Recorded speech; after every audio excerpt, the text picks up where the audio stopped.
Let's look at how to troubleshoot sync errors in Exalate. From your workspace, click the error tag on your connection, or go to the Troubleshooting tab. This gives you one place to spot errors across all your connections. Each error tells you when it occurred, what went wrong, which system and connection it belongs to, and its impact level, whether it's blocking a single item, a connection, or an entire system. Aida's Diagnose explains what went wrong in plain language, tells you exactly where the problem is and how to fix it. Switch to error details for the full context. You will find the full error message, the script line, the affected item, connection, or system.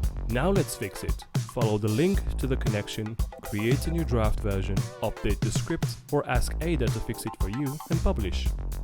Back in Troubleshooting, click Resolve to clear the error, or Resolve All to clear multiple errors in bulk. All issues are fixed. Now your connections are running smoothly. Next up, we'll explore more sync operations and how to track your sync items. See you in the next video.